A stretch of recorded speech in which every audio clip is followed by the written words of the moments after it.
안녕하세요. 오늘도 사연 살롱을 찾아주셔서 감사합니다. 얼마 전 둘째를 출산하고 산후조리 중인 여성이에요. 두 번째 출산이라서 그래도 처음보다는 수월할 줄 알았는데 첫애와 달리 이번엔 난산이라서 고생을 많이 했어요. 그래도 첫애 때 겪은 기가 막힌 일에 비하면 내 몸 아픈 건 일도 아니라는 생각이 들었어요.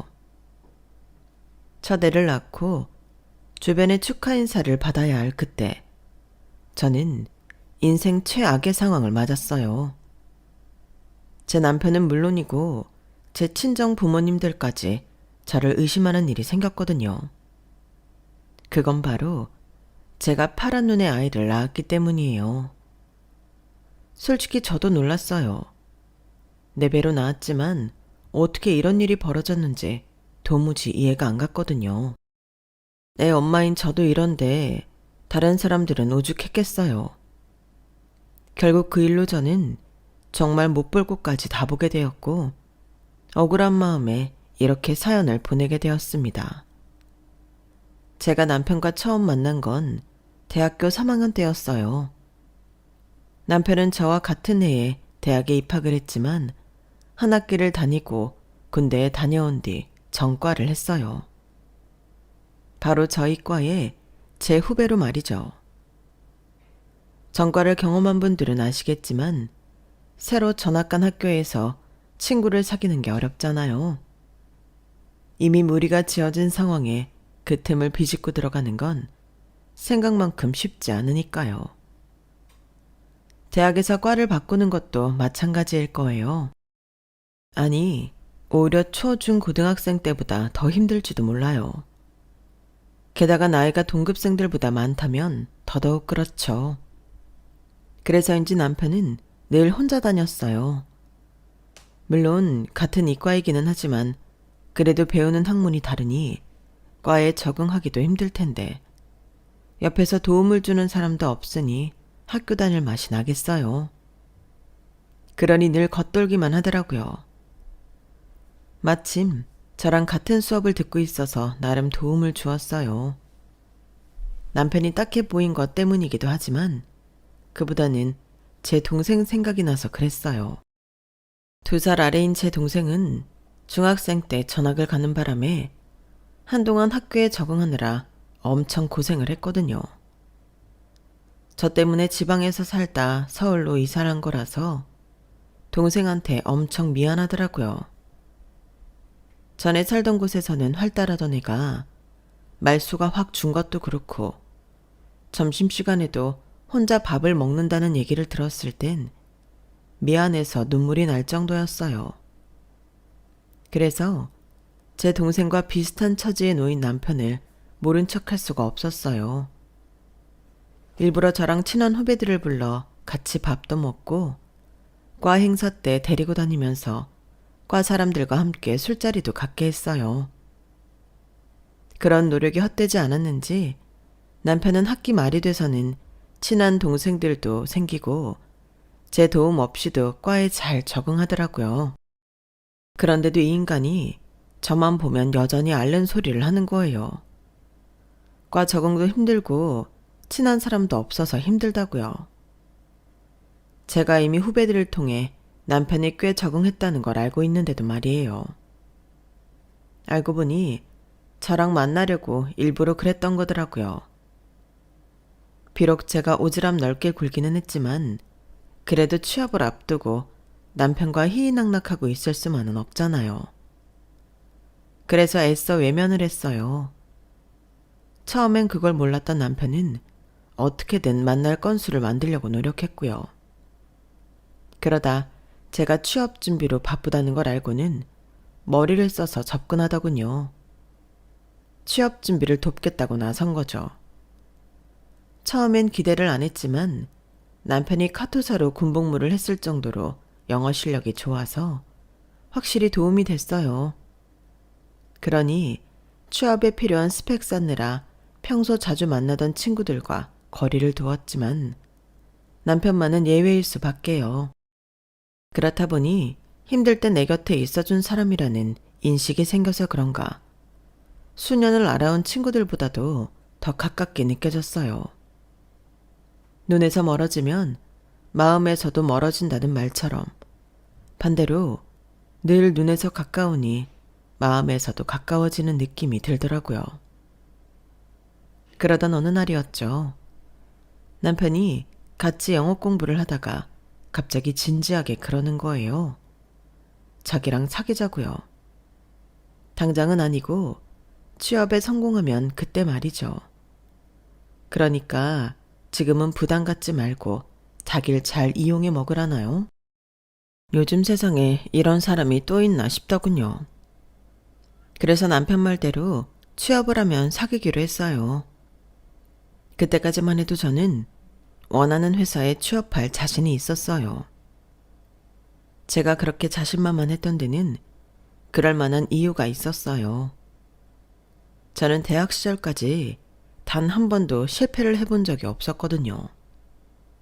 그게 일이든 연애든 뭐든 간에요. 그래서 취업도 자신이 있었어요.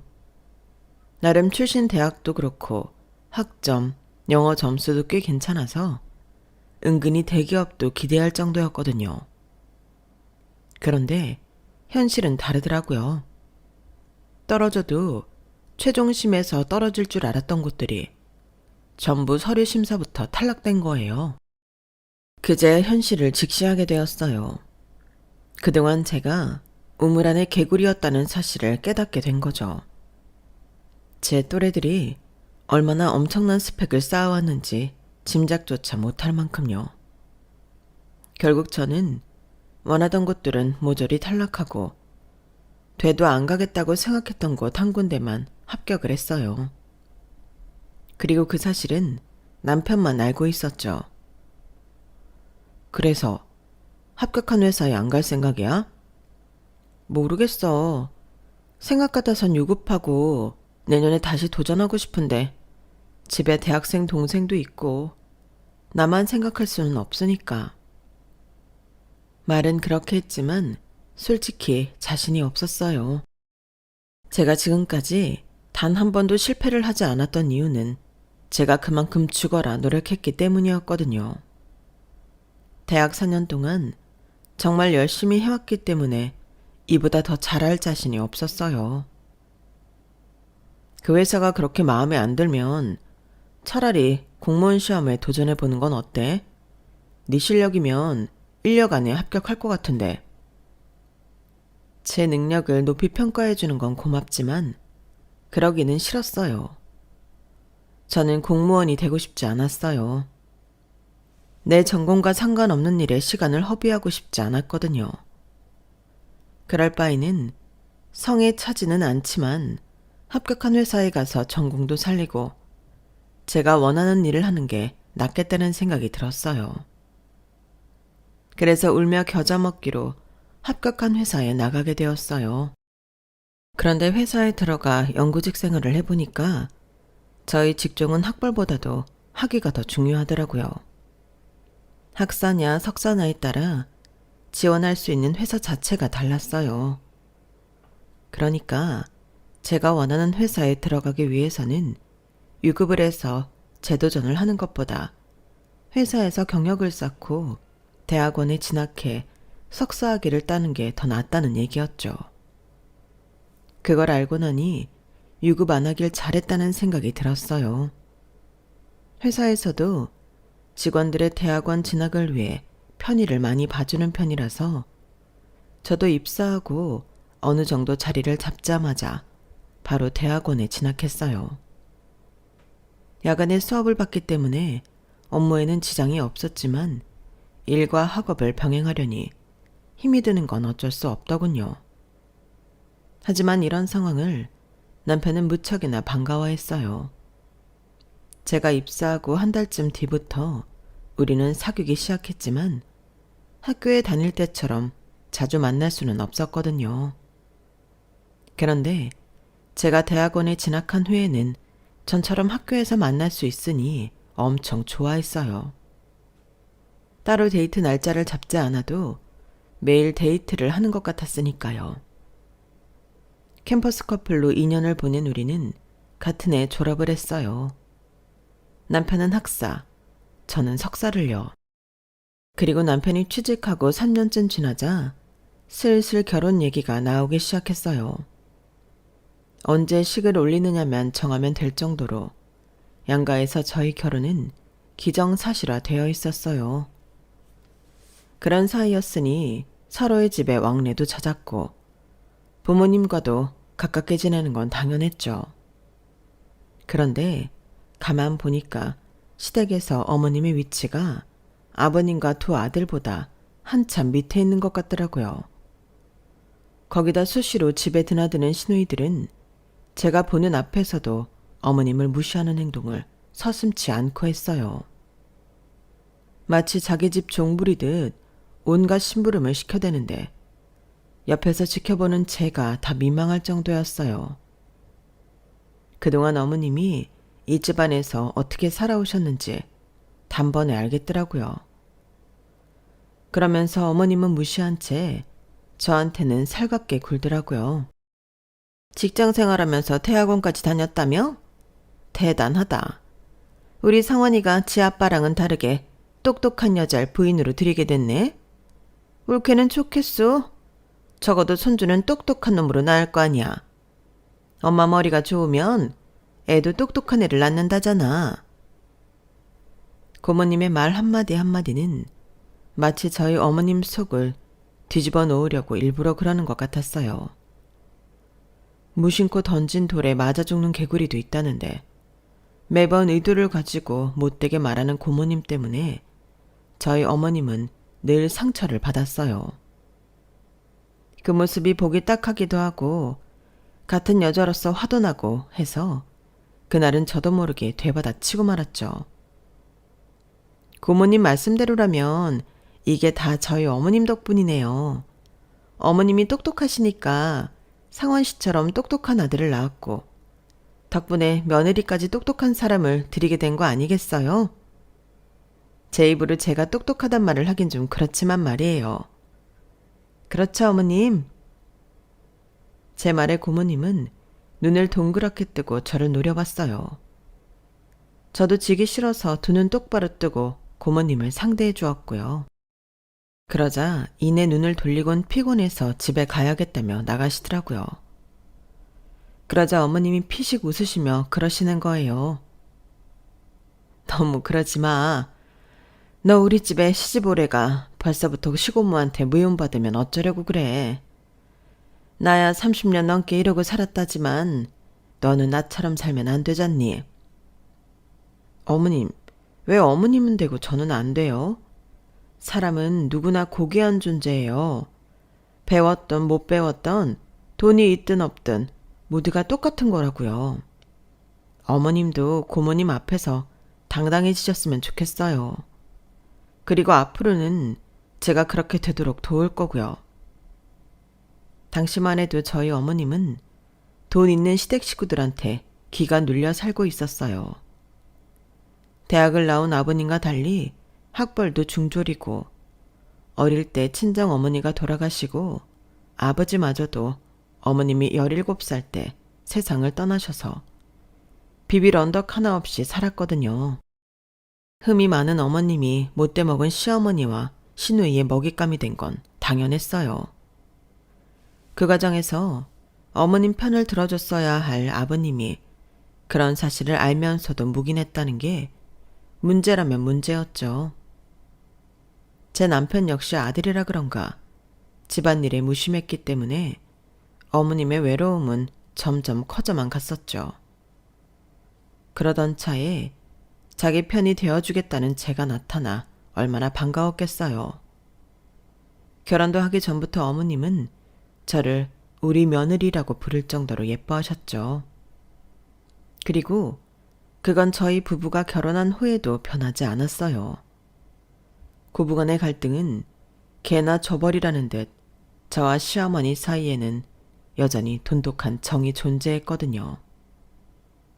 인생의 실패 없이 늘 당당한 저와는 달리 불우한 가정 형편 때문에 받지 않아도 될 시댁의 멸시를 당하며 숨죽이고 살아온 시어머니는 누가 봐도 어울리지 않는 조합이었지만 정작 당사자들한테 있어서만큼은 꽤 좋은 합이었다고 생각해요. 저는 시댁에 내 편이 있어서 좋았고 어머님은 당돌한 며느리 덕분에 지긋지긋했던 시어머니와 시누이 사이에서 숨을 쉴 틈이 생겼으니까요. 하지만 아무리 좋았던 관계도 믿음이 깨져버리면 순식간에 무너져 버린다는 걸 그때는 몰랐어요. 결혼하고 2년쯤 되어가던 시점부터 시댁에서 손주 타령을 하기 시작했어요. 저희 시부모님이 그랬던 건 아니고 시할머니와 고모님들이요. 특히 고모님은 저에 대해 안 좋은 감정이 있기 때문에 건수를 잡았다 싶었는지 얼굴을 마주칠 때마다 아이 얘기를 빼놓지 않으셨죠. 엄마가 30 전에 출산을 해야 애가 똑똑하다던데 어떻게 된 게 상원이처는 그쪽으론 아예 생각이 없어 보이네? 올케가 너무 물러서 며느리가 애 가질 생각도 않고 지 편한 대로 사는 거 아니야? 아무리 세상이 변했다지만 그래도 남의 집에 시집을 왔으면 되는 일 생각을 해야지. 설마 상원이 쳐도 요즘 애들처럼 딩크족으로 살 생각인 건 아니지? 딱히 당장 애를 가져야 한다고 부담을 갖는 편은 아니지만 생기면 낳아야죠. 어머머, 얘 말하는 것 좀 봐. 올케, 며느리 교육을 어떻게 시킨 거야? 어른이 말하는데 한마디도 안 치고 따박따박 대드는 건 그렇다 쳐도 자기 본분도 있고 저런 소리를 하는데 가만히 두고만 볼 거냐고. 올케가 우리 집에 들어와서 유일하게 잘한 게 상원이 낳은 것밖에 더 있어? 자기 할 일 다 했다고 이제 손 놓고 우리 집 대 끊기게 두고 볼 거냐고. 시어머니 자리가 이렇게 물으니까 새파랗게 젊은 며느리가 어른 무서운 줄 모르고 설치지. 저희 부부한테 아이가 안 생기는 걸 모조리 제 탓으로 돌리는 것도 모자라 이젠 저희 어머님한테까지 책임 전가를 하는 통에 어머님과의 사이가 어색해지곤 했어요. 그래서인지 언제부턴가 어머님이 제 눈치를 살피시며 제 몸을 힐끗힐끗 살피시는 날이 늘어갔죠. 그럴수록 저는 임신에 대한 스트레스가 쌓여만 갔고요. 그런데 이런 경우 대부분의 시어머니들은 한의원에라도 가서 임신에 좋은 약을 지어 온다든가 은근슬쩍 불임 클리닉 얘기를 흘리시는 게 일반적이잖아요. 그런데 저희 시어머니는 용하다는 점집에 점을 보러 가신 거예요. 그리고는 말도 안 되는 소리를 제게 하시더라고요. 예, 너 잘 때 침대 안쪽에서 자니 바깥쪽에서 자니? 잠자리요? 침대 안쪽이요. 어쩐지. 예, 그럼 안 돼. 네가 바깥쪽에서 자야 애가 잘 들어선대. 오늘부터는 상원이랑 자리 바꿔서 자라. 그리고 이거 받아라. 이거 가져가서 상원이 몰래 베개 속에 넣어둬. 내가 100만 원이나 주고 받아온 부적이야. 네? 아니 그런 걸 뭐하러 사오셨어요? 세상에 100만 원이나 주고 이런 걸 왜 사요, 어머님? 이거 당장 가서 환불하세요. 이런다고 안 생길 애가 생기는 거 아니라고요. 그리고 저희 아직 젊잖아요. 결혼한 지 2년밖에 안 됐다고요. 혹시라도 애가 안 생기면 그땐 불임 클리닉에 가서 시험관 시술을 하든 뭐든 할 테니까 제발 쓸데없는데 돈 쓰지 마세요. 그거 다 미신이에요. 어머머? 너 무슨 말을 그렇게 하니? 이게 왜 쓸데없어? 김보살이 얼마나 용한 사람인데. 연예인들도 김보살 부적 받고 애 가진 사람이 한둘인 줄 알아? 그러니 잠만 말고 가져가. 어머님은 기어이 부적을 제 가방에 밀어 넣으시곤 제대로 베개 속에 넣었나 저희 집에 나중에 오셔서 확인하시겠다고 으름장을 놓으셨어요. 저는 종교가 있는 사람은 아니지만 부적이나 국 같은 건 정말 싫어하거든요. 그런 거에 쓸 돈이 있으면 차라리 불쌍한 사람들 돕게 기부나 하라는 주의라서요.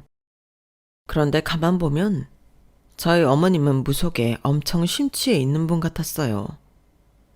아이 문제뿐만 아니라 제 남편 승진이나 저희 차 바꾸는 거, 심지어 집안 인테리어 바꾸는 거 하나까지도 그렇게 무속인의 힘을 빌리려고 하시더라고요. 그래서 친정 엄마한테 전화해 하소연을 했더니 엄마가 그러시는 거예요.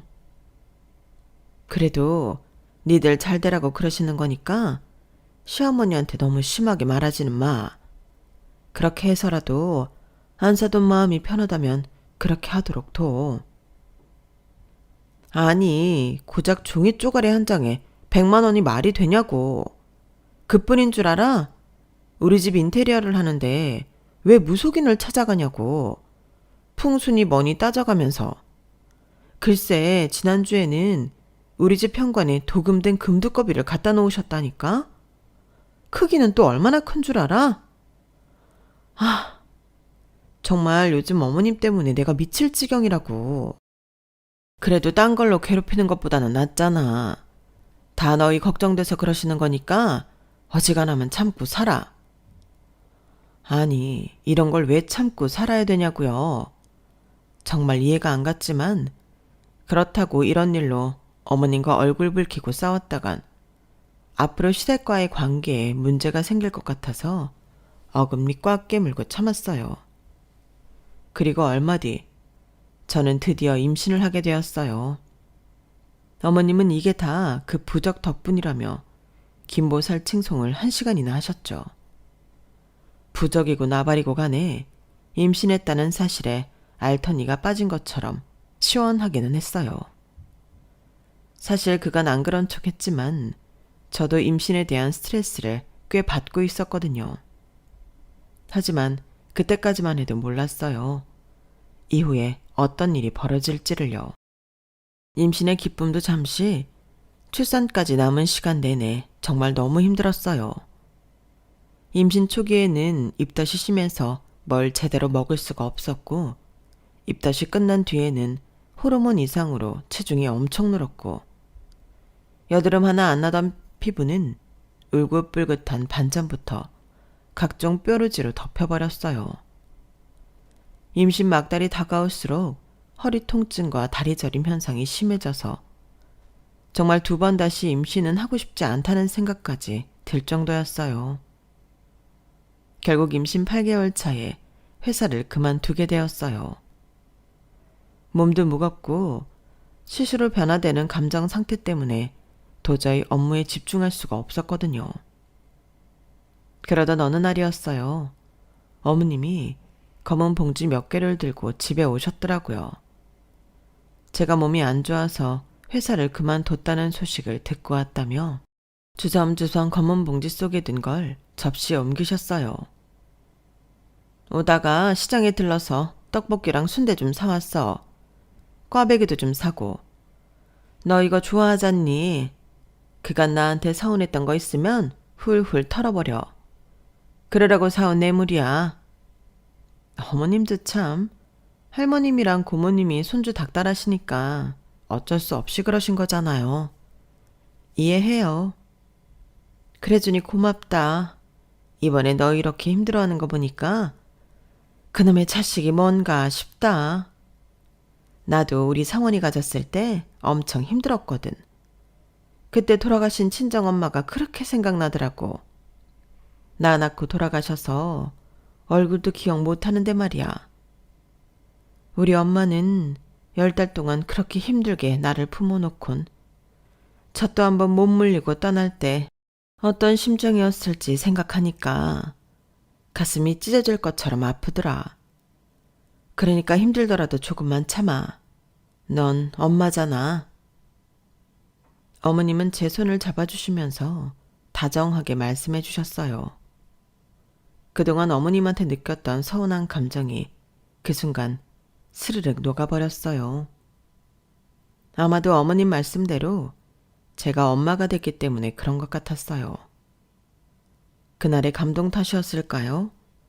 어머님과 전보다 더 가까워진 기분이 들었어요. 그리고 시간은 흘러 드디어 출산 당일이 되었어요.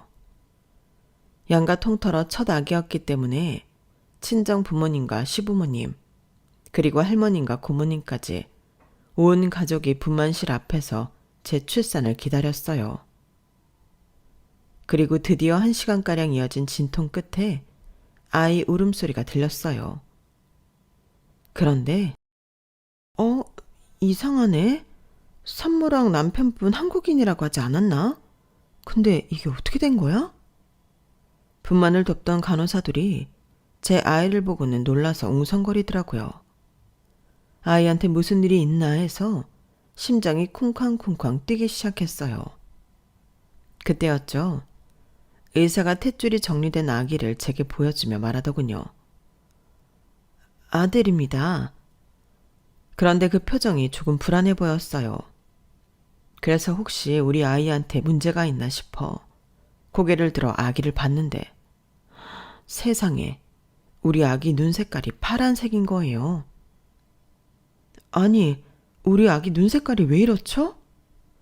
영문을 모른 채 의사 얼굴만 바라보는 제게 의사는 일단 진정하라는 말만 반복했어요. 병실로 옮긴 뒤에도 그 충격은 가시지 않았어요. 의사 호출을 받고 면담을 하러 갔던 남편이 돌아오자 도대체 어떻게 된 일이냐고 물었지만 남편 표정은 그저 어둡기만 했어요. 그리고는 한참을 뜸들이다가 한마디 하더군요. 어찌됐든 우리 아이라는 사실에는 변함이 없어. 무슨 소리야? 당신 말투는 마치 남의 아이지만 자기 아이로 받아들이겠다는 투잖아. 그만하자. 나 솔직히 지금 너무 힘들어. 남편의 그 말에서 지금 나와 아기가 어떤 상황에 몰렸는지 알 것 같았어요. 남편은 제 외도를 의심하고 있었던 거예요. 아니, 확신을 하는 것 같았어요. 그럼에도 아이를 받아주겠다며 선심 쓰듯 말하는 거였죠. 그 다음 상황은 마치 쓰나미가 밀려온 것처럼 순식간에 모든 걸 휩쓸어버렸어요. 시아버지는 씨도 모르는 자식을 손자로 받아들일 수 없다며 당장 이혼을 하라고 하셨고 시할머니와 고모님은 소송도 불사하겠다고 엄포를 놓았어요. 그 앞에서 저희 부모님은 마치 죄인이라도 되는 것처럼 말없이 고개만 떨구셨죠. 그런 와중에 저는 외도는 생각조차 한 적이 없다고 억울함을 토로했지만 들어주는 사람은 아무도 없었어요. 정말 억울하고 답답해서 숨이 막혀버릴 것만 같더군요. 이 순간 제 결백함을 밝힐 수 있는 방법은 한 가지뿐이었어요. 유전자 검사를 하고 싶어요. 아무도 제 말을 안 믿어주니까 어쩔 수 없잖아요. 저 정말 억울하다고요. 예, 지금 네 입에서 억울하다는 소리가 나오니? 넌 지금 우리 아들뿐 아니라 우리 집 양반이랑 나, 아니 우리 집안 전체를 농락한 거라고. 누구 씨인지도 모를 애를 낳아놓고 그동안 그렇게 임신한 유세를 떨었던 거야? 세상에, 너 정말 무서운 애구나. 어머님, 아니라고요. 저 정말 그 이 말고는 없어요. 제발 좀 믿어주세요. 제가 끝까지 유전자 검사를 요구하자 남편은 마지못해 검사에 응해주었어요. 검사 결과가 나오기까지 저는 정말 지옥 속에서 살아야 했어요. 믿었던 친정 식구들까지도 제 결백을 믿어주지 않더라고요. 심지어 저희 부모님까지도 저를 따로 불러 정말 아니냐고 물었을 정도였으니 말 다 했죠. 축복받아야 할 우리 아기는 마치 더러운 불륜의 증거라도 되는 양 모두에게 외면당했어요. 그리고 드디어 결과가 나왔어요. 우리 부부 외에도 양가 부모님까지 모두 병원으로 달려가 결과에 귀를 기울였죠. 그리고 드디어 결과가 발표됐어요. 99.993%의 확률로 남편과 제 아이가 친자라는 결과가 나온 거예요. 그러자 그동안 저를 의심했던 사람들은 입을 틀어막고 놀란 표정으로 눈만 꿈뻑였어요. 거봐. 내 잘못이 아니라고 했잖아. 왜 다들 내 말을 안 믿어주는 거냐고. 의사 말로는 100만 분의 1 확률로 동양인한테서도 파란 눈을 가진 사람이 나올 수 있다고 하더군요. 멜라닌 색소 부족으로 그렇게 된다고요. 그제야 저는 그동안 속으로 삼켰던 울분을 토했어요.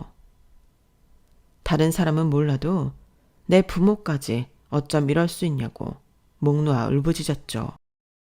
그러자 남편이 제 손을 잡으며 미안하다고 고개를 떨구더군요. 여보, 내가 정말 미안해. 가슴으로는 아닐 거라고 하면서도 머리로는 의심을 했었어. 아빠란 놈이 우리 아기한테 정말 씻을 수 없는 상처를 준 거 반성할게. 면목 없지만 그동안 당신 의심했던 나 한 번만 용서해줘. 정말 미안해. 그 순간에는 남편이고 가족이고 다 꼴보기 싫었어요. 하지만 하루 이틀이 지나자 이성적으로 판단하게 되더라고요. 내가 남편의 입장이었다면 어떻게 했을까? 모르긴 해도 나 역시 남편을 의심했을 거예요. 그럼에도 불구하고 남편은 제가 낳은 아기가 자기 아기가 아닐지 모른다는 생각을 하면서도 아이의 아빠가 되어주겠다고 했잖아요. 어떤 심정으로 그런 결정을 했을지 생각해보니 그만 남편을 용서해야겠다는 생각이 들더군요.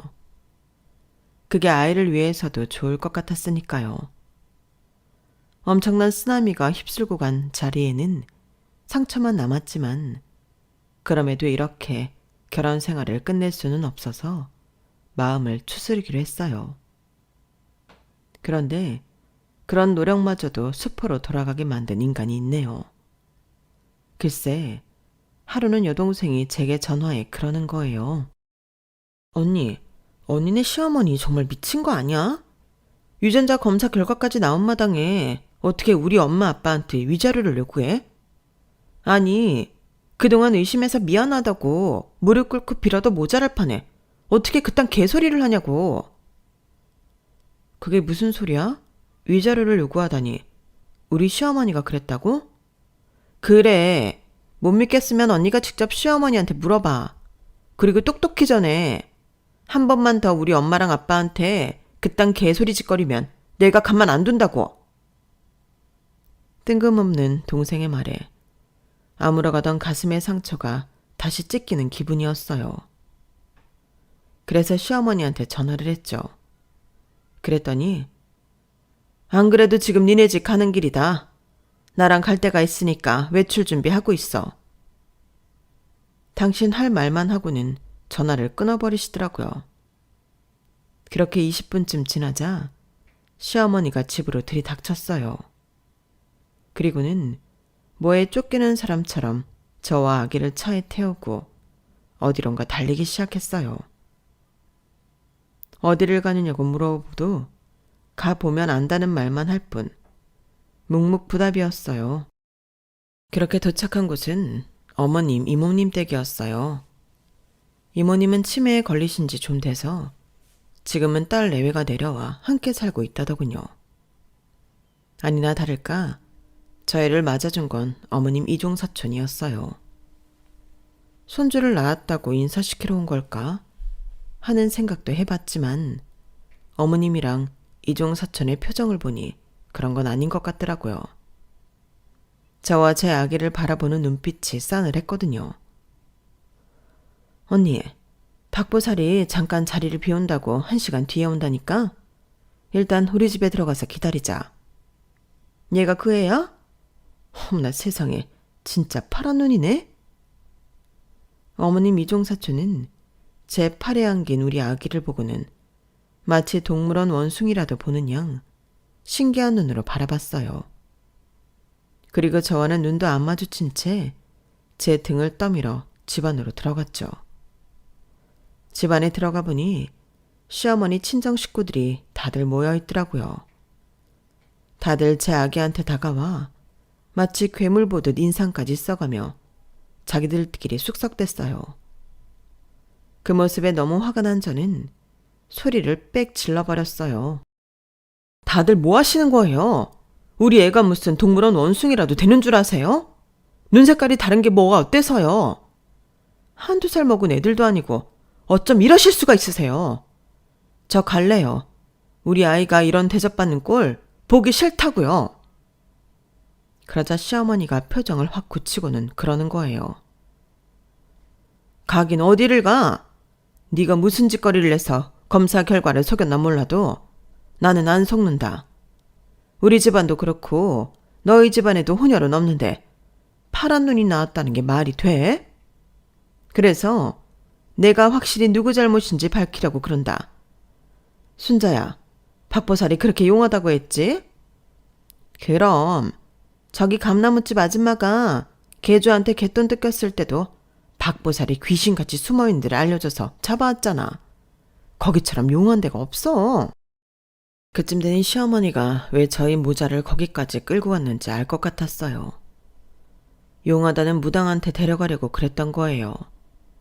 그런데 문지방을 넘기도 전에 그럴 이유가 싹 사라지고 말았어요. 제 아이가 파란 눈을 가지게 된 이유가 명백히 밝혀졌거든요.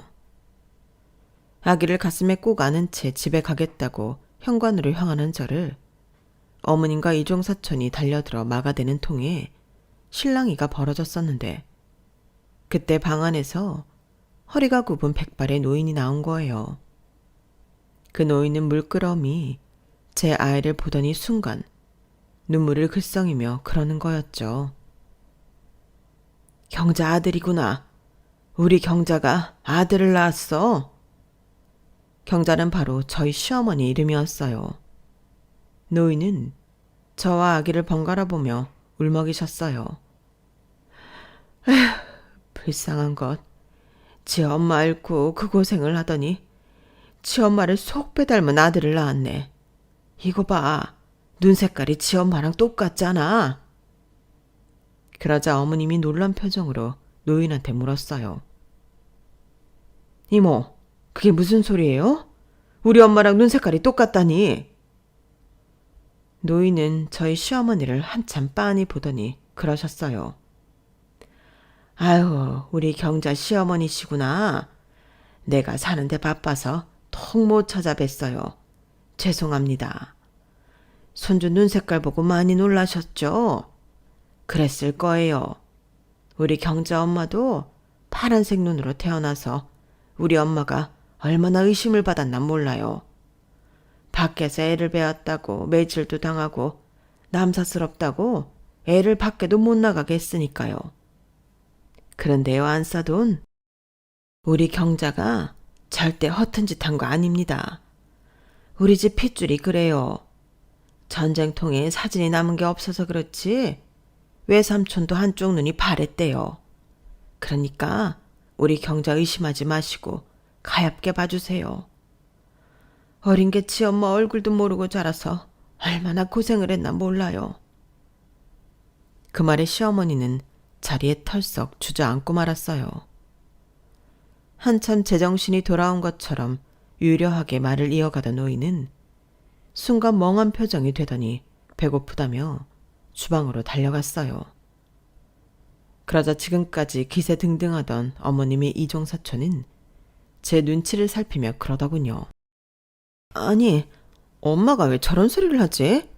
평생 죽은 경자 언니 엄마 얘기는 입도 뻥긋 안 하더니. 그나저나 우리 집안에 파란 눈이 있다는 건 처음 들었네? 그리고는 슬금슬금 뒷걸음질을 치더니 주방으로 가버렸어요.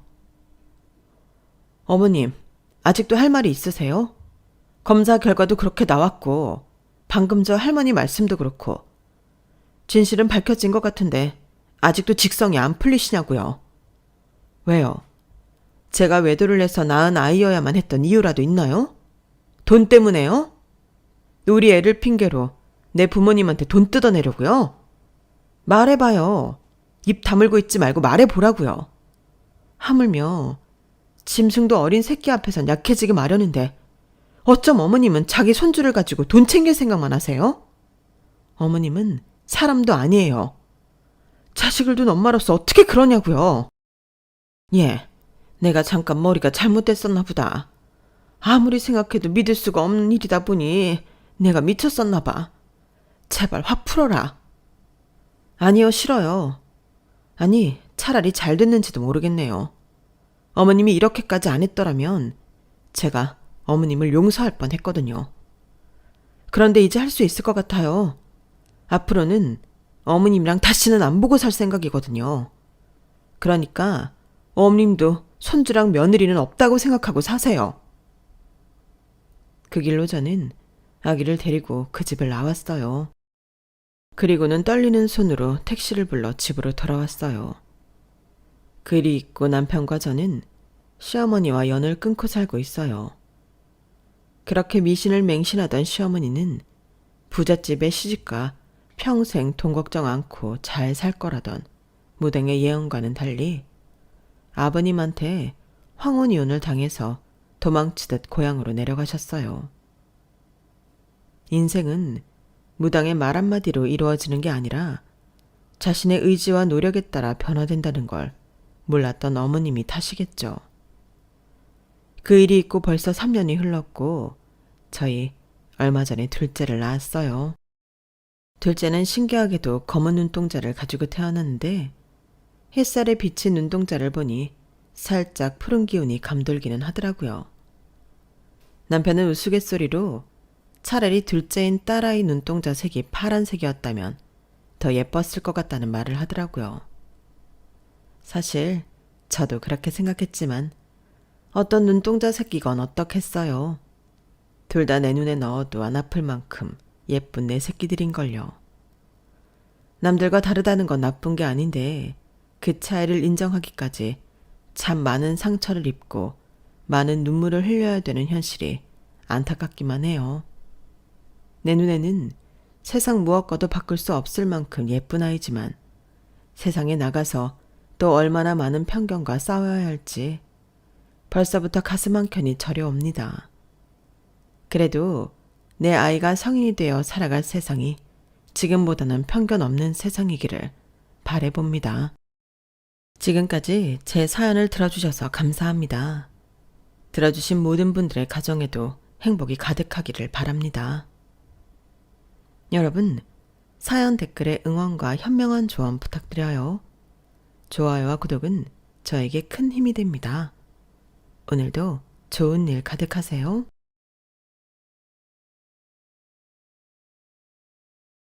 안녕하세요. 오늘도 사연 살롱을 찾아주셔서 감사합니다. 저는 오늘 여러분께 정말 깜짝 놀랄 이야기를 들려드리려고 해요. 제가 얼마 전에 정말 놀라운 일을 겪었거든요.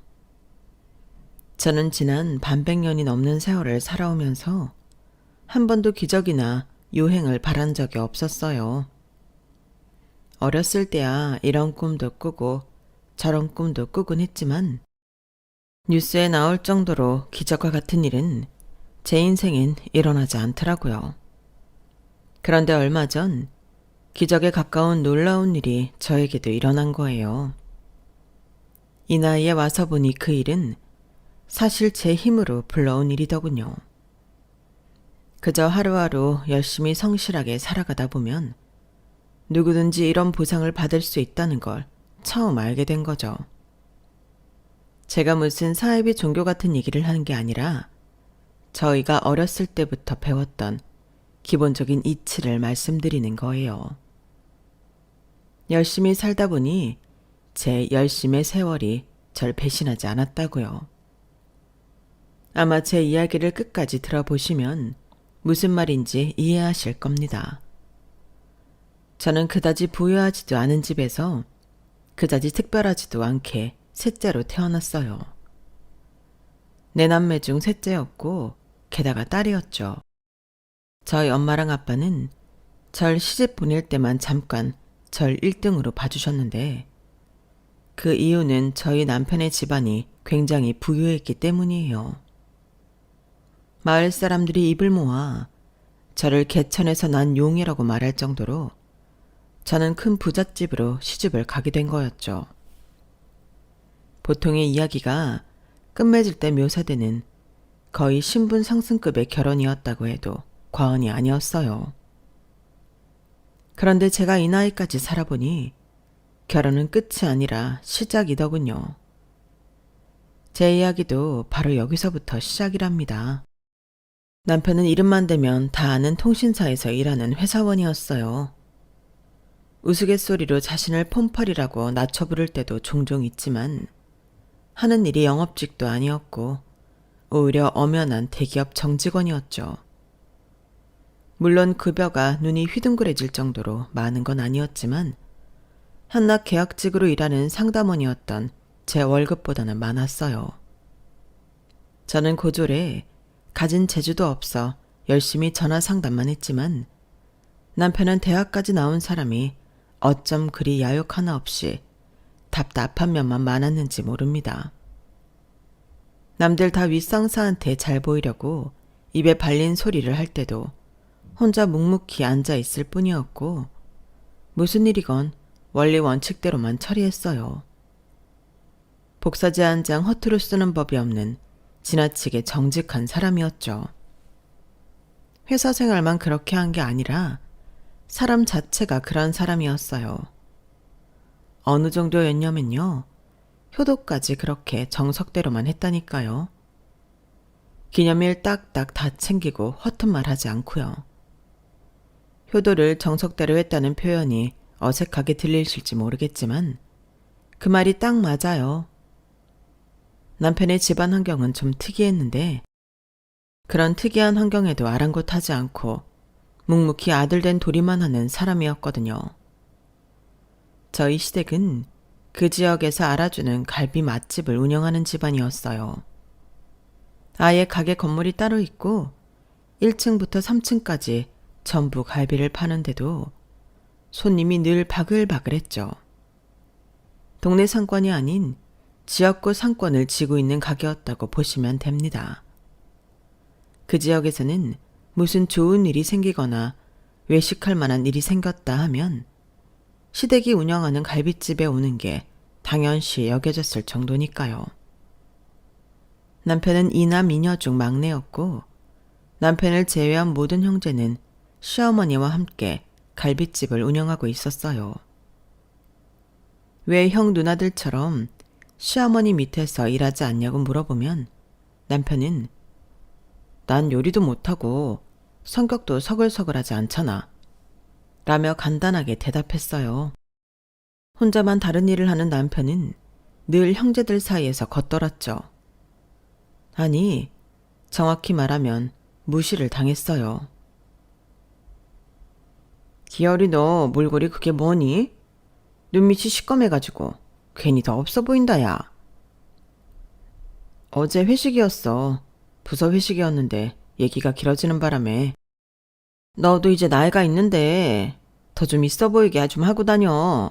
누가 널 내 동생으로 보겠니? 오빠라고 해도 믿겠다.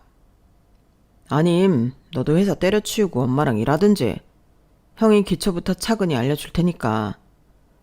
넌 왜 편한 길 놔두고 굳이 어렵게 가려고 그러냐? 나 이번에 차 바꾼 거 봤지? 땡땡에서 새로 나온 모델이야. 오버하지 마. 별로 어려울 것도 없어. 그냥 보통 사람이랑 똑같이. 아니 와이프랑 같이 일해서 오히려 보통 사람들보다 여유 있게 살아 우리. 하유 그게 여유냐? 이번에 우리 아들이랑 신랑이랑 우리 가족은 하와이 여행 가. 이게 여유야 여유. 너 이래갖고 애는 제대로 키우겠니? 우리 애들은 다 캐나다, 호주로 유학 보내놨는데 니네 애만 한국에서 키울 거야? 한국은 너무 후진국이라 이런 데서 애 교육시키는 거 아니다 얘. 저는 매번 시댁 식구들한테 그런 소리를 듣는 게 너무 불쾌하고 짜증이 났어요. 한두 번도 아니고 얼굴 볼 때마다 대놓고 너희 가난해서 어떡하니? 시계 소리를 하며 저희를 무시하는데 솔직히 인간성이 덜 떨어져 보이고 정말 밉상이었어요. 그런데 남편은 그다지 큰 반응을 하지 않았어요. 형 누나가 아무리 무시하고 심지어 약을 올려도 그저 덤덤하기만 했죠. 그러면서도 매번 가족 모임에 참석을 했어요. 저는 그런 남편의 모습을 보다 보니 너무 속이 터졌죠. 그래서 한 번은 남편한테 불만을 토로하며 큰 소리를 낸 적이 있었습니다. 이번에 형네 큰조카가 호주에서 온대. 다들 일요일에 모이기로 했으니까 우리도 일요일 오전에 출발할까? 거길 뭐하러 가? 가면 또 어김없이 니넨 돈 없어서 어쩌니 저쩌니 떠들어댈 게 뻔한데. 큰조카 호주에서 오는 게 한두 번도 아니고 매번 갈 필요도 없잖아. 난 당신 형 누나들이 우리 거지 취급하는 거 더 이상은 듣기 싫어. 그래? 알았어 그럼. 나 혼자 다녀올게. 당신은 집에서 쉬어. 당신은 속도 없어? 그딴 소리들을 맨날 들으면서 거길 또 가게? 한마디도 제대로 대꾸도 안 하고 말이야. 당신이 대체 뭐가 못나서 형 누나한테 맨날 그딴 취급을 당해야 하는 거냐고. 가족끼리 시간 내서 얼굴 보는 건 당연히 해야 할 일이잖아. 원래 어른 되고 나면 시간 내서라도 만나는 게 맞고. 게다가 엄마 연세도 있으신데 기회 될 때마다 자주 찾아뵈어야 하는 것도 있고 말이야. 난 당신 형 누나 보는 거면 싫어. 우리끼리 적당히 벌어서 적당히 검소하고 행복하게 살고 있잖아. 근데 왜 그 집만 가면 그렇게 남의 집 돈자랑을 들어야 하고 거짓 취급을 당해야 하냔 말이야. 그러면서 또 날 얼마나 깔보는지 알아? 아주 지겨워 죽겠어. 당신은 그걸 알면서도 매번 나한테 같이 가자는 소리를 해? 알았어. 그럼 앞으로 나 혼자 갈게. 난 그동안 당신이 가만히 있어서 그렇게 생각하는 줄 몰랐어. 앞으론 억지로 가지 마. 남편이 그렇게 나오자 쌓였던 울분이 금세 눈 녹듯이 사라져버렸죠. 그리고 남편은 정말로 그 주 주말에 혼자 시댁을 다녀왔어요. 제가 눈치가 보여 괜찮았냐고 물어보니 괜찮았다고 신경 쓰지 말라고 했죠. 사람이 미워질 정도로 만나기 싫으면 안 만나는 게 맞는 거라면서 눈치도 보지 말라고 했어요. 괜히 눈치 보고 그러면서 속 썩이고 곪으면 쓸데없는 불편감만 생긴다면서요. 1, 2년 볼 사이도 아니고 길게 보려면 그런 마음 가지지 말라고 하길래 오히려 한동안은 남편의 눈치를 더 보게 되었네요. 설마 남편이 화가 났는데 일부러 돌려 말하는 건가 싶어서요. 하지만 남편은 정말 진심으로 한 말들이었고 이후로도 제가 불편할 만한 자리는 다시 권하는 법이 없었어요. 그래서 저도 남편의 말대로 쓸데없는 눈치를 보지 않았답니다. 대신 시댁을 아예 안 가진 않았고 시누이들과 아주버님이 최대한 없을 때만 골라서 갔어요. 시어머니만 볼 수 있는 자리면 무조건 갔죠. 시어머니도 남편이 당신의 가업을 물려받지 않는 걸 탐탁치 않게 여기시긴 했는데요. 그렇지만 시누이들과 아주버님처럼 그렇게 대놓고 놀리고 사람 무안하게 하는 법은 일절 없으셨어요. 저희가 알아서 검소하게 생활하고 저축도 차곡차곡 하고 있는 걸 보시곤 그냥 무뚝뚝하게 계실 뿐이었죠. 전 그런 시어머니가 훨씬 편했답니다. 그리고 남편 말대로 제가 가고 싶을 때만 시댁을 가니 시누이나 아주버님이 싫은 소리를 해도 웬만해선 웃고 넘기고 시어머니께도 잘해드릴 수가 있었어요. 지금 생각해보면 남편이 참 지혜로웠던 것 같네요. 그렇게 결혼 생활에 적응이 되고 안정적인 생활 패턴이 고착화되었을 무렵 저희 부부는 딸아이를 출산하게 되었어요. 결혼 3년 만에 찾아온 아이라 저희한테는 너무나 소중한 아이였죠. 평소 왕래가 잘 없었던 저희 친정 식구들도 찾아와서 고생했다, 축하한다는 말들을 건네주었고 작은 아기 선물들도 주었어요. 엄마가 된다는 건 뭐랄까요? 그전에는 겪어보지도 못했고 상상도 못했던 새로운 종류의 행복을 알게 된 것 같았어요. 행복해서 눈물이 난다는 게 정확히 어떤 건지 직접 경험할 수 있었죠. 온몸이 퉁퉁 붓고 만신창이가 되어서 제대로 앉을 수조차 없었지만 마음만은 하늘을 나는 것 같았는데요. 하지만 그런 제 행복은 시댁 식구들이 찾아오자마자 땅바닥으로 곤두박질치게 되었답니다. 시어머님, 아주버님과 두 시누이, 그리고 몇몇 조카들이 산후조리원을 찾아왔을 때였어요. 제가 모유 수유를 막 끝냈을 때였는데 시누이들은 절 보자마자 박장대소를 하더군요. 아니 올케, 아무리 그래도 이몰골은 좀 너무한 거 아니야? 우리 기어리 놀래서 도망가겠다. 애초에 임신했을 때 살이 너무 많이 찐 거 아니야? 세상에, 이거 언제 다 빼? 살 빼긴 뺄 거지. 기골이 아주 장대하다 장대해. 무슨 불곰인 줄 알았네. 시누이의 말도 화가 나는데 아주버님은 제 딸을 보더니 더 말도 안 되는 소리를 짓거리더라고요. 저기 제가 슬기야? 어라, 기어리를 하나도 안 닮았네. 원래 첫째 딸은 아빠 닮는다던데 쟤는 엄마를 닮았어.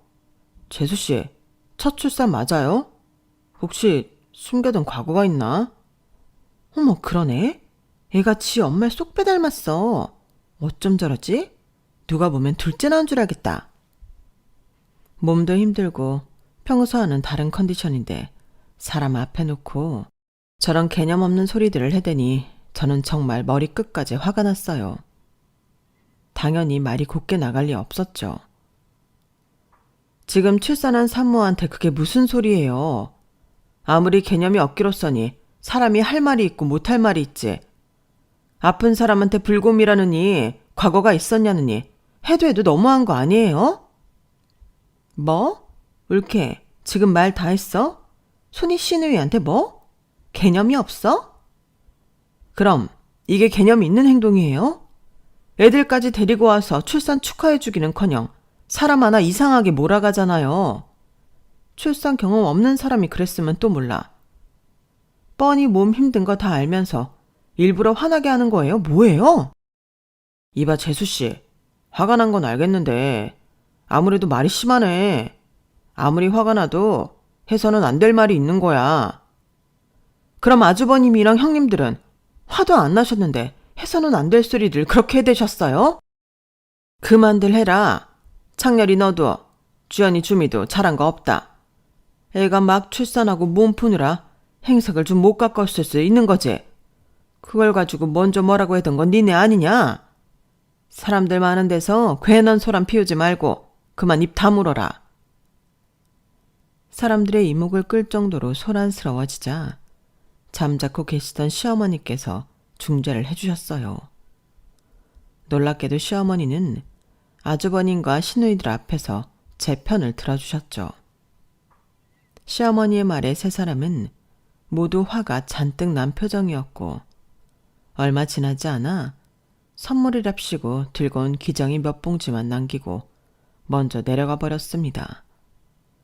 자기네들은 차에서 기다리고 있을 테니 시어머니 볼일 다 보시면 내려오라면서요. 그렇게 돈도 대단들 하시게 번다는 양반들이 고작 기저귀 몇 봉지만 들고 온 걸 보고 저도 어이가 없어하며 수납장에 잘 정리를 하고 있었는데요.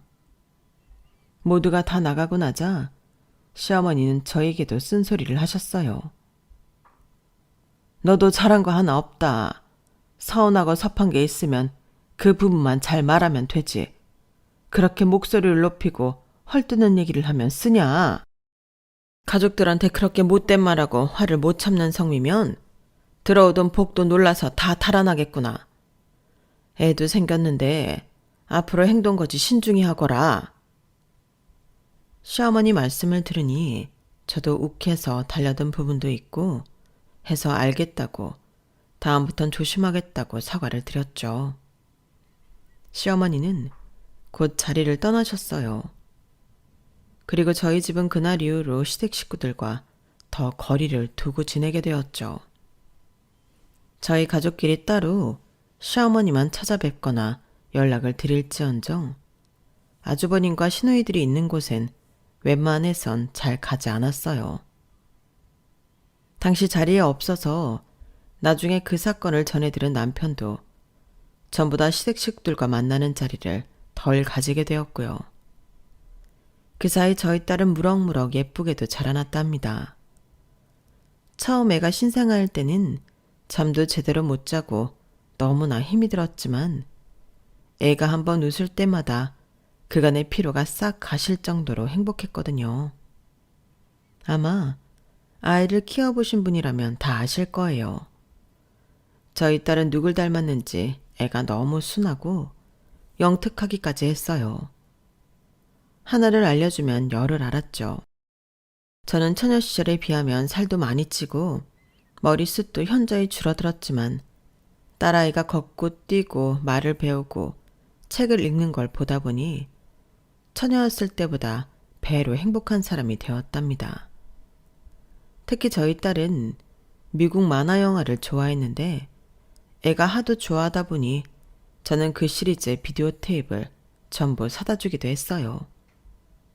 그랬더니 저희 딸은 어려서부터 학원도 안 다니고 영어를 곧잘 했고 나중에 커서는 미국 영화 드라마를 또 그렇게 보더라고요.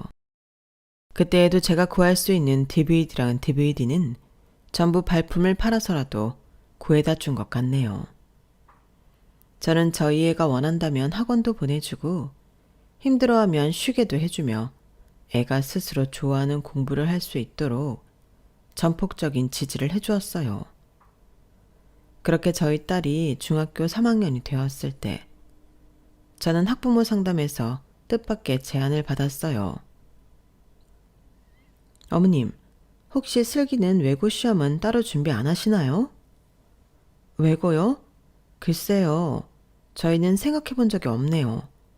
슬기가 딱히 가고 싶다는 말을 안 해서. 외고 준비하는 애들은 뭐 몇 년 전부터 공부하고 그러지 않나요? 그런 아이들도 있는데 슬기처럼 영어를 월등히 잘하는 아이들도 시도해 볼 수는 있을 것 같아서요. 저희 학교에 특목고 준비한다고 공부하는 애들과 비교해보면 슬기 내신도 나쁘지 않고 무엇보다 저번에 들어보니 슬기 이번에 토익 시험이 800점대가 나왔다면서요. 네, 뭐 그거야 그냥 한번 봐본 건데 그 정도면 원서 정도는 넣어볼 수 있지 않을까 싶어요. 혹시 붙으면 애 인생이 달라지는 거니까요. 슬기랑 한번 고민해보세요. 당시 저희의 담임 선생님이 다른 선생님들보다 의욕이 있던 분이셔서 그런 제안을 해주셨던 것 같아요. 어쨌든 저는 상담이 끝난 뒤 남편과 딸아이와 며칠 동안 의논을 해봤어요. 저희가 유학을 보낼 형편까지는 안 되었어도 특목고는 충분히 보낼 수가 있었거든요. 저희 딸은 한번 도전해보겠다고 했고 원서를 썼지만 아무래도 떨어지게 되었답니다. 그 짧은 기간 수험 생활을 했는데도 제가 다 아쉽더라고요. 그래도 붙으면 좋았을 텐데 슬기 그 학교 가보고 싶다고 했잖아.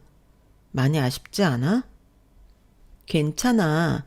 나는 사실 다른 애들에 비하면 공부도 별로 안 했잖아. 같은 반 친구 중에 세희라고 중학교 1학년부터 입시한 애가 있는데 걔도 떨어졌대. 걔가 전교 1등인데 말이야. 그런 애도 떨어지는데 내가 덥석 붙으면 안 되지. 저희 딸은 저보다도 생각이 깊고 착하더라고요. 저는 딸아이 말이 맞다 싶었고 이후로는 다시 딸아이 교육에 크게 관여하지 않았어요. 그때 당시엔 남편도 부장직을 따라 일이 바빴고 저 역시 관리자로 일하며 신입 교육을 시작해 정신이 없었거든요. 다른 아이들과 다르게 저희 딸은 혼자서도 학교 생활을 잘하는 아이이니 믿고 관심을 끈 것도 있었죠. 그런데 그게 엄마로서 안일하기 그지 없었다는 걸 나중에 알게 되었어요. 딸아이가 고등학교 2학년에 막 올라갔을 때의 일이었죠. 어느 날 학교에서 딸아이가 연락이 안 된다는 전화를 받게 된 겁니다. 한 번도 그런 적이 없던 아이였기에 저희 부부는 혼비백산에서 애를 찾으러 온 동네를 뒤졌는데요. 저희는 밤 늦은 시간이 되어서도 딸아이를 찾을 수 없었고 8시가 넘어서야 딸이 스스로 집에 돌아오는 걸 확인할 수 있었어요. 너 무슨 일이야? 갑자기 안 그러던 애가 말도 없이 대체 어딜 갔다 온 거야? 하루 종일 핸드폰을 왜 꺼놨냐고? 당신 진정 좀 해 일단. 슬기 너 일단 이리 들어와라. 와서 엄마 아빠한테 할 말 있으면 다 털어놔봐. 당신은 따뜻한 물 한 잔만 떠와. 얼른. 남편의 침착한 대응으로 일단 온몸이 얼음장처럼 차가워진 아이를 집 안으로 들였어요. 저희는 애를 계속 어르고 달랬는데 저희 딸은 눈물을 뚝뚝 흘리며 더 이상 학교에 가고 싶지 않다고 하는 겁니다. 그런데 그 이유를 듣고 아주 하늘이 노래지는 것만 같았죠. 저희 딸아이와 같은 중학교에서 같은 고등학교, 심지어 같은 반으로 진학을 한 아이가 있었는데 원래는 중학교에서부터 전교 1등을 하는 아이였답니다. 그런데 고등학교에 올라온 저희 딸이 첫 학기에 전교 1등을 했었는데 그게 시샘이 나서 애를 못 살게 괴롭혔다는 거예요. 일부러 체육복을 훔치고 애 책상에 우유를 쏟고 남들 보는 앞에서 대놓고 욕을 하고 저희 딸은 1학년만 버티면 2학년 때부턴 다른 반이 될 줄 알았는데 2학년 때도 같은 반이 되어 절망스러웠다고 해요. 세상에 공부를 잘하는 학생은 다 모범생인 줄 알았는데 그게 아니라는 걸 처음 알았죠. 어디 양아치도 아니고 전교 1, 2등 하는 애가 저희 딸을 괴롭히고 심지어는 때리기까지 했다는 말을 들은 저희 부부는 정말 눈이 뒤집힐 정도로 화가 났어요. 그리고 바로 다음 날 학교로 쳐들어가서 선생한테 따지고 들었습니다. 대체 학교 선생이 되어서 애가 맡고 있을 동안 뭐 했느냐고요. 결국 그 아이는 징계 처분을 받았고 학교에서도 저희 부부한테 싹싹 빌었지만 그래도 저희의 분은 풀리지 않았죠. 징계라고 해봤자 학생부 기록에도 제대로 남지 않는 정도의 가벼운 징계였고 학교 측에서도 문제가 커지길 원치 않아 말로만 싹싹 빌 뿐 실질적인 조치는 취한 게 아니었거든요. 어쨌든 저희 아이는 그 가해 학생과 남은 고등학교 생활을 해야만 했어요. 그리고 저희 딸은 자퇴를 결심했습니다. 이미 그 친구 편을 드는 아이들이 너무 많았고 어차피 가서 공부에 방해만 받을 것 같다는 게 딸아이의 판단이었죠. 저희는 가슴이 찢어지는 것 같았지만 딸아이의 판단을 존중해 주었어요. 저희 딸은 결국 검정고시를 준비해야만 했죠.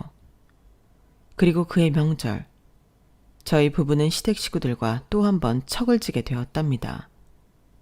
이때는 남편이 정말 크게 화를 냈어요. 그 오랜 세월 동안 단 한 번도 아주버님과 시누이들한테 싫은 소리를 안 하던 사람이 말이에요. 시작은 시누이들 둘이 저에게 주제넘는 이야기를 한 것이었는데요. 아니 올케 얘기 들었어. 슬기 안 좋은 일 있다고 학교 자퇴했다고 말이야. 자퇴를 했어? 나는 안 좋은 일 있다는 것만 들었지 홀랑 자퇴를 해버렸는 줄은 몰랐네. 왜 굳이 자퇴를 했어? 다른 학교로 애 전학을 보내든지 하지. 저희도 안 그래도 그런 내용까지 얘기를 해봤는데요. 다른 학교에서 적응하고 또 새로운 친구 사귀고 이러면 슬기가 힘들 것 같대요. 지금은 그냥 아예 공부에만 집중을 하고 싶다고 그래서 저희도 차라리 그게 더 좋은 방법일 수도 있겠다고 해서 그렇게 한 거예요. 저희도 며칠 동안 얘기 나눠보고 결정한 거라. 이래서 한국 교육 시스템이 문제라니까? 차라리 애를 유학을 보내든가 하지 왜? 아, 그건 또 형편이 안 되나? 그렇지 않아도 애가 알아서 공부 잘하니까요. 그래봤자 애는 애지. 어른들이랑 생각이 같은 줄 알아? 애도 막상 저기 뭐야 승원이랑 승주처럼 호주 나가서 넓은 세상에서 공부했어봐.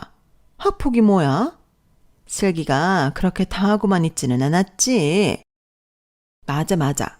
그리고 올케가 가만 보면 애를 너무 감싸고 도는 경향이 있어. 애가 그럼 중졸로 있겠다고 그냥 중졸로 살게 냅둘 거야? 부모라면 애가 그런 극단적인 선택을 할 때 옆에서 잡아줄 줄도 알아야 하는 거야.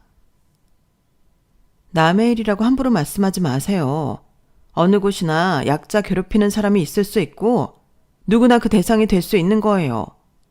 그리고 저희 애도 저희도 상처가 아직 낫지도 않았는데 남한테 그런 말 듣는 거 불편하네요.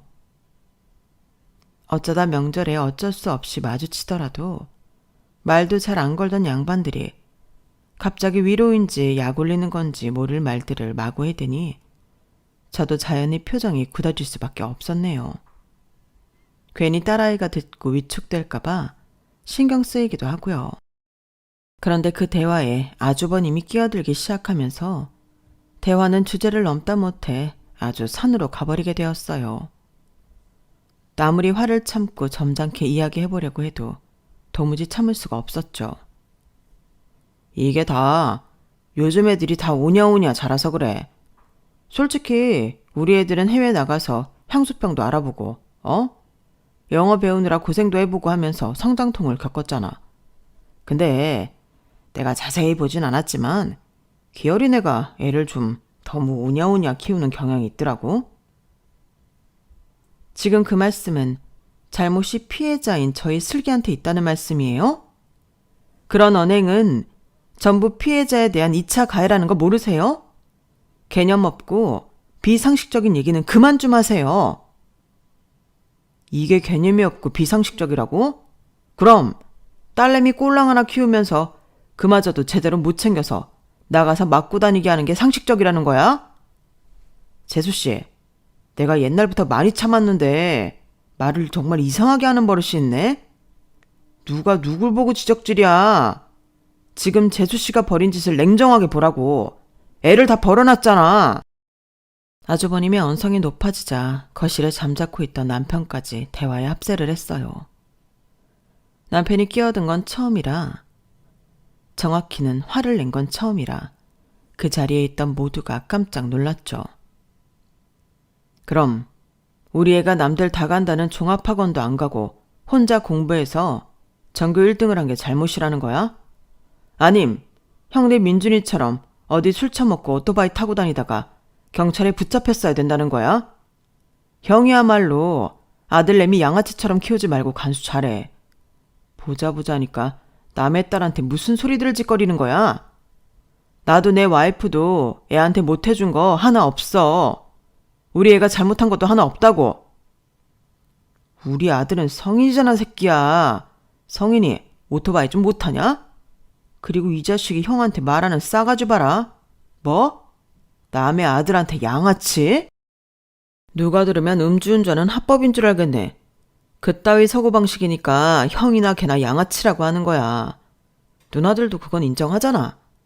그리고 누나들도 다들 입 조심해. 위로랍시고 그딴 소리나 해댈 거면 입 다물으라고 그냥.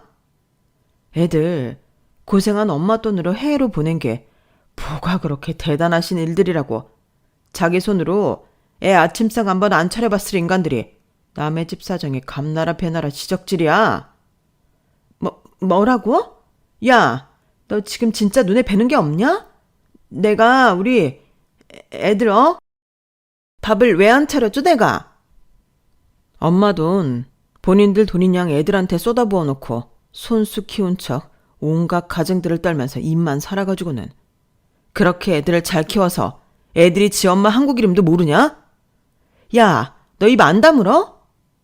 인간들이 점점 나이가 들수록 어쩜 이렇게 취해지기만 하냐. 앞으로 가족 모임에 우리 가족 부르지 마. 알겠어? 남편은 얼굴이 벌게질 정도로 화를 내고는 저와 딸을 데리고 그 자리를 나와버렸어요. 저도 저희 딸도 어안이 벙벙했죠. 평소 화를 안 내던 사람이 갑자기 화를 내면 무섭다더니 남편은 아주버님도 시누이도 방방 못할 말들만 쏙쏙 골라서 해치우더군요. 집안에서는 아주버님과 시누이들이 화를 내는 소리가 들려왔지만 저희 가족은 뒤도 돌아보지 않고 그곳을 빠져나왔습니다. 그리고 며칠 뒤 주말, 남편을 포함한 네 남매는 전부 시어머니 앞으로 불려가 한참을 혼나야만 했어요. 물론 남편은 그냥 병풍처럼 예의상 서 있었을 뿐 주로 아주버님과 시누이를 향한 호통이었다고 합니다. 하긴 시어머니는 그래도 상식적인 분이시거든요. 대체 저희 남편에게 무슨 말씀으로 혼을 내실 수가 있었겠어요. 남편에게는 형 누나한테 너무 큰 소리 내지 말아라. 딱 한마디만 하고 자리를 마무리하셨다고 합니다. 그런 일까지 있었으니 이제는 남편도 시댁 식구들과는 완전히 척을 지게 되었어요. 지나고 보니 그 시기엔 오히려 그게 잘된 일인 것 같네요. 남편은 그 이후로는 시댁 가족들한테 쓸데없는 신경을 일절 끊어버리고 오직 저희 가족에만 신경을 쓰기 시작했거든요. 그리고 딸아이 역시 무섭게 공부에 몰두했고요. 딸아이는 자신의 아픈 경험을 통해 진로를 심리상담가로 결정했고 우리나라에서 제일 들어가기 어렵다는 학교에 심리학과에 들어가게 되었어요. 합격 소식을 들었을 때 저희 부부는 정말 눈물까지 글썽이며 딸을 축하해 주었죠. 무뚝뚝하신 시어머니께서도 저희 딸이 대학에 합격했다는 소식을 듣고 최고급 노트북과 가방을 선물로 보내주셨답니다. 저희 딸이 대학을 아직 다니고 있을 때 저희 시어머니는 팔순을 맞게 되셨는데요. 1, 2년 전부터 시어머니는 팔순 때는 아무리 싫어도 시댁 식구들을 맞이해야 한다는 걸 깨닫고 있었고 저희는 어느 정도 마음의 준비를 하고 있었어요. 팔순 잔치를 어디에서 열 것인지, 손님들은 어떻게 초대하며 식당 직원들은 부를 것인지 등을 논의하기 위해 저희는 큰맘 먹고 시댁 식구들을 만났는데요. 다들 과거에 크게 한바탕 하고 시어머니께 혼이 났던 경험이 있다 보니 이번에만큼은 서로 기분 나쁠 일 없게 하자고 약속을 단단히 한 뒤 최대한 사무적으로 대화를 나누었습니다. 그 결과 빠르게 장소와 음식, 한복점과 기타 정해야 할 사항들이 정해졌고 저희는 겨우 평화롭게 헤어질 수가 있었어요. 저는 그제서야 아주버님과 시누이의 대화가 통한다는 생각이 들기도 했죠. 이제 하나둘씩 50대 넘어가게 되니 다들 전만큼 혈기왕성하다거나 분위기 파악을 못하진 않는 것 같더라고요. 허튼 소리를 하면 괜히 서로 피곤해지기만 하니 저희는 몇 번 더 만남을 가졌고 그때마다 빠르게 자리를 파했어요. 그렇게 조심하며 팔순잔치를 준비했고 그렇게 시간이 흘러 가족끼리만 보기로 한 팔순잔치날이 오게 되었죠. 남편 형제들만 해도 내 남매들인데 친척들만 불렀는데도 아무리 많이 추리고 추렸어도 거의 40명 정도는 모이게 되었어요. 다른 집안 사람들은 그냥 와서 식사만 간단히 하고 가시는 편이었고 실제 시어머니와 왕래가 있으신 분들이 늦게까지 남게 되었죠. 저희 아들까지 전부 모이게 되니 직계가족 자리도 북적이는 느낌이 상당했습니다. 저도 솔직히 나중에는 조금 정신이 없더군요. 그런데 누가 제 옆을 지나가면서 영어로 뭐라고 하는 겁니다. 고개를 들어보니 아주버님네 큰아들이었고 그 뒤를 큰 시누이네 형제들이 쫄래쫄래 따라가더군요. 저보다 머리 하나는 더 큰 애들이 자기들끼리 제 쪽을 보며 영어로 대화를 하니 저는 기분도 나쁘고 무슨 말인지 알아듣지도 못했어요. 무시해 엄마. 어쩜 저 나이 처먹고 저렇게 철딱서니가 없는지. 넌 다 알아들었어? 쟤네 뭐래니? 그냥 지들끼리 질라든 농담하면서 웃는 거야. 몰라도 돼. 영어를 잘하는 딸이 그렇다고 하니 저도 잠자코 있었고 괜시리 그 애들이랑 엮이지 않으려고 했어요. 그런데 가만히 보니 아주버님과 시누이들의 애들, 그러니까 제 조카들은 죄다 영어로만 대화를 하고 있는 겁니다. 자기들끼리는 얼마나 친한지 아주 농담도 하고 키득키득 웃기도 하면서요. 애들 목소리가 좀 커지자 시어머니가 가족들이 있는 자리에서는 영어를 자제하라고 한 소리 했는데 애들은 정말 눈 하나 깜짝 안 하고 계속 자기네들끼리 영어로 쑥덕이더군요. 아주버님과 시누이들도 그저 사람 좋은 미소에 얼굴에 걸고 있을 뿐 애들 하는 말은 하나도 못 알아듣고 있더군요. 그렇게 언짢은 상태에서 시어머님이 실수로 수저를 놓치게 되어서 식탁 위가 잠시 어지럽혀지게 되었어요. 시누이들과 제가 먼저 새 접시와 수저가 필요하겠다고 말하며 식탁 위를 둘러보았지만 아이들 중 아무도 일어나려고 하질 않더군요. 살짝 당황스럽기도 하고 한수를 해야겠다는 생각도 들던 차에 조카 중 한 명이 제 딸한테 말을 거는 거예요. 영어로요. 그러자 옆에 있던 다른 조카가 웃으면서 한국말로 말을 하더군요. 야, 쟤는 한국에만 있었고 영어는 못한대. 쟤한테 영어 쓰면 안 돼. 맞아. 중졸이랬나? 아니 아무리 그래도 지가 막내인 건 알 거 아냐. 야 막내, 네가 접시랑 수저 가지고 오라고. 수저는 알아듣겠지. 쟤는 왜 대답을 안 하니? 야, 너 수저 가지고 오라고. 중졸이라 수저도 모르는 거 아니야? 아니다. 알파벳은 아니? 조카들은 자기들끼리 시시덕거리며 제 딸을 대놓고 흉보고 놀렸죠. 저는 화가 나서 한마디 하려고 했는데 제 딸이 좀 더 빨랐습니다. 딸아이는 조카들에게 영어로 유창하게 대답을 하며 테이블에서 일어나 새 수저와 그릇을 가지고 왔어요. 그러자 나머지 조카들의 얼굴이 사색이 되었죠. 시누이들과 아주버님도 놀라는 눈치였고요. 그런데 조카들 얼굴이 아무리 그래도 너무 하얗게 질려버리니 저는 대체 딸이 뭐라고 했는지 궁금했어요. 그래서 조그맣게 왜 뭐라 그랬어? 라고 물어보았는데 제 딸은 그 자리에 있던 모두가 똑똑히 들을 수 있을 만큼 큰 소리로 대답을 해서 절 깜짝 놀래켰어요. 그냥 언니 오빠들이 여태 한 말 전부 잘 알아들었다고. 수저 금방 가지고 오겠다고 했지. 더 필요한 거 없냐고도 물어봤는데 다들 대답이 없더라. 하긴 이따 다들 클럽 가서 양주 마신다는데 여기서 뭐가 필요하겠어? 아, 큰아버지. 근데 차 키 잘 갖고 계세요. 아까 보니까 큰오빠가 술을 엄청 먹던데. 오늘 큰아버지 차를 끌고 나간다는 소리를 하더라고요. 뭐? 저 새끼가. 야, 그 말 진짜야? 아니야. 무슨.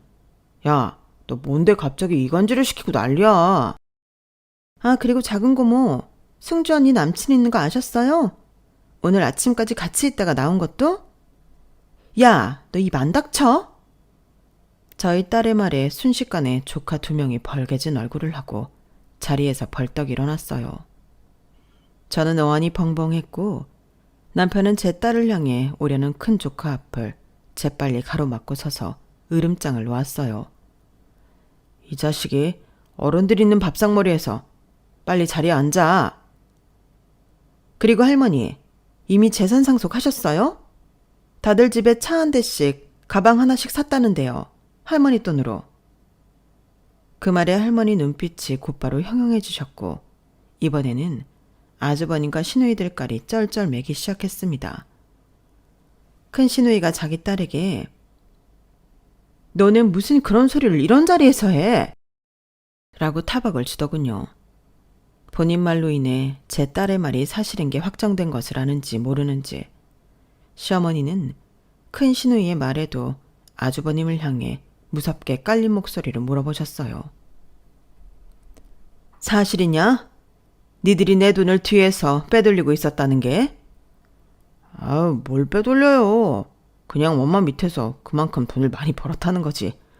그리고 그 차 뭐 얼마 하지도 않아. 우리 돈으로 충분히 살 수 있는 돈이었어요. 그치? 이놈아, 속일 걸 속여. 지금 감히 누구 앞에서 거짓말을 해? 내가 장사꾼으로만 평생을 살고 네 애미로도 평생을 살았다. 너 거짓말하는 거 하나를 모르겠어? 자식 농사 저리 망쳐놓고 니들은 돈이나 빼들려고 희덕거리고 앉아있단 말이냐?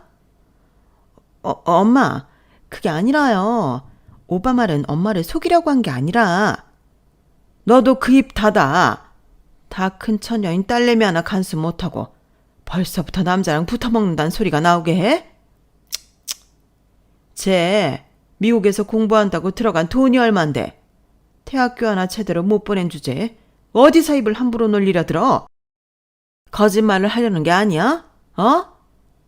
화가 난 시어머니가 지팡이를 마구 휘두르며 호통을 치셨고 조카들도 이 사건이 엄청난 일임을 본능적으로 알았는지 자세를 고쳐 앉았어요.